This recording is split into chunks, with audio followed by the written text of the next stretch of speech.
Hey friends, it's Carly. Welcome back to my kitchen. I'm not cooking dinner right now. Actually, what I'm going to be cooking, or I should say baking, is one of our brand new fall products for this year. This is Caramel Latte Bread Mix, and it sounds amazing.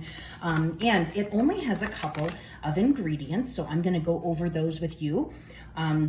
And show you how to put this entire thing together. So this is going to be great. I cannot wait to try this and have my family try it and see what they think about it. Now, I'm going to be using some of our stoneware today. This is my stoneware loaf pan. I love baking in stoneware because your baked goods will come out perfect every time. It very evenly distributes the heat throughout the entire pastry or bread.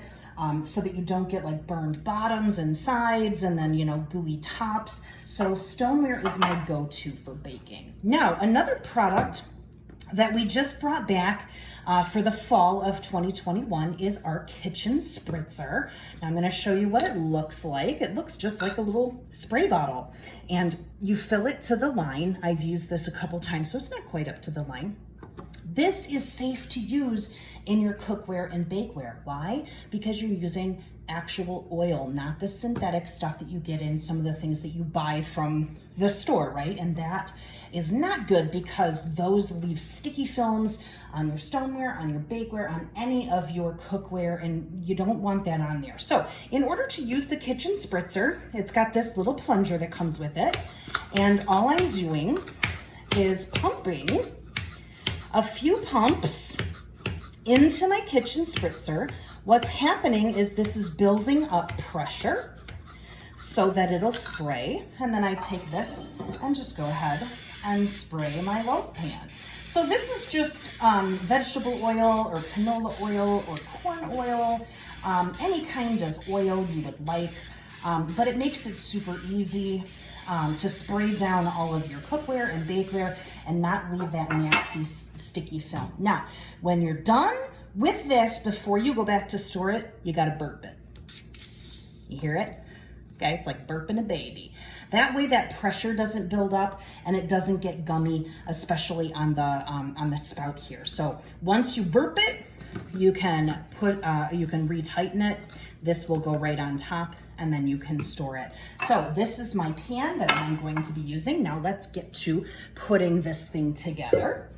So I have one of my stainless steel mixing bowls here, and I am going to be using that to mix up our caramel latte bread today. So the first thing I'm gonna do, first of all, I've preheated my oven at 350 degrees. Oh my gosh, that smells delicious. So I'm gonna go ahead and just put this in here. Now, a great idea would be to add some of our enrichables to this. If you had the pea protein or if you had the super veggie, you can see how the color is kind of a light, very pale. It's not quite tan, but it's not quite white either. That pea protein or that super veggie, you would never even know it's in there because it's basically the same color. Now, if you were to put the kale and fiber in there, you'd probably see it. It would tint it green, right? So the next thing I'm going to add here, this is a half cup of water and a half cup of oil. You can kind of see them separated. It's kind of like one of the best science projects that I ever loved as a kid because you can never mix oil and water, of course. And now we're gonna do 2 eggs. If you have farm fresh eggs, I am absolutely jealous of you. Unfortunately, I do not. So I'm just gonna go ahead and use those. And that's it. It's 3 ingredients. It's eggs, water, and vegetable oil, and of course, the mix itself. So I'm gonna go ahead now and just take my whisk. This is my regular whisk, stainless steel whisk, and whisk this together. Now, when you're making breads that are quick breads or, breads that are spice breads or sweeter breads, you want to make sure that you don't overmix. You definitely want to mix it so that it's combined. You don't want chunks or you don't want, obvious bits of egg or flour. But if you overmix your quick breads, you're going to create gluten, and that is what's going to make your baked good tougher. you know, the bread that you eat on a sandwich has a little bit of a different texture than the breads that we are making for sweetbreads or for today. So I'm gonna go ahead and use my mix and scraper, and I love these bowls have this little hole there in the back.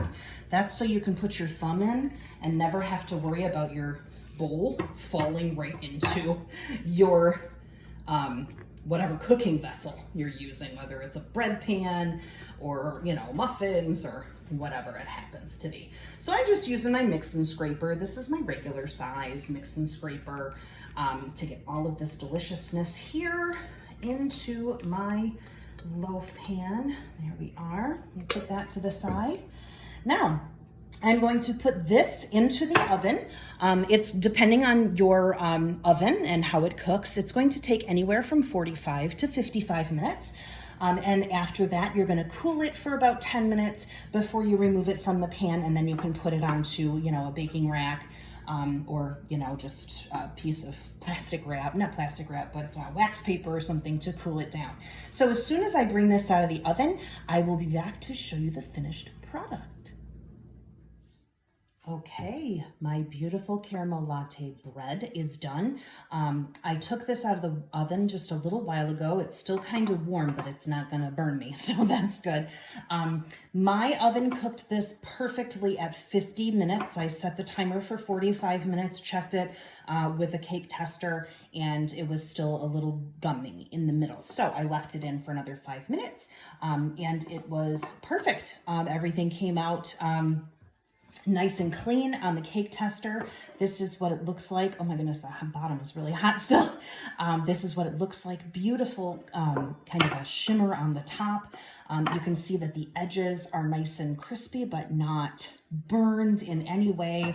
So basically all I'm gonna do here is use this is my mini nylon serving spatula.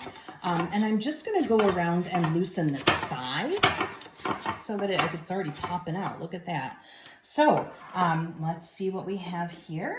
I'm just kind of, oh, there it is. Oh my gosh. It's quite warm on the bottom. Look at the bottom. Isn't it beautiful? Perfect. All the way around. There's no burn marks. There's, you know, it's just a beautiful, beautiful loaf of bread. It smells of caramel. It smells just a hint of like a coffee, like the latte part, right? But it's not really the strong coffee that I smell. It's really that caramel smell. So I'm gonna go ahead and let this cool, and then I will let you know how it tastes as soon as we're ready to try it. Hey friends, so this is my husband, Bert. And he is going to be the taste tester for the caramel latte bread. So this has been out and cooled now. Let's see the color on that. Oh, that's pretty. Very pretty. It smells good too. It smells like, oh, it smells like caramel latte. So this will be the inaugural bite. See if we want to put butter on it or anything.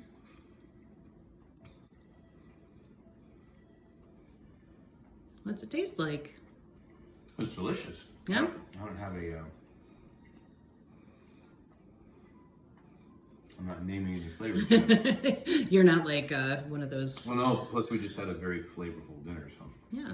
Do you taste a little coffee in there? Is there like a little bit of like the sweet, but a little bit of like the bitter coffee and all of that? It's not bitter. No?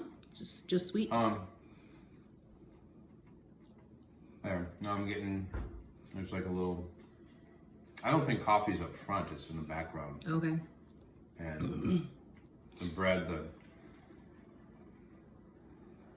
it's kind of like having creamer in your coffee. Oh, okay. So that's closer to the front. But the texture and the flavor is very light. Nice. And very good. So you're having a caramel latte bread, but the latte's like whispering from the other room. Like, I'm still here. So, well, there you have it, friends. Our caramel latte bread. And I just made that today, and it's looking fabulous. And I'm going to go ahead and have some myself now. Take care. Thanks for watching. Bye-bye.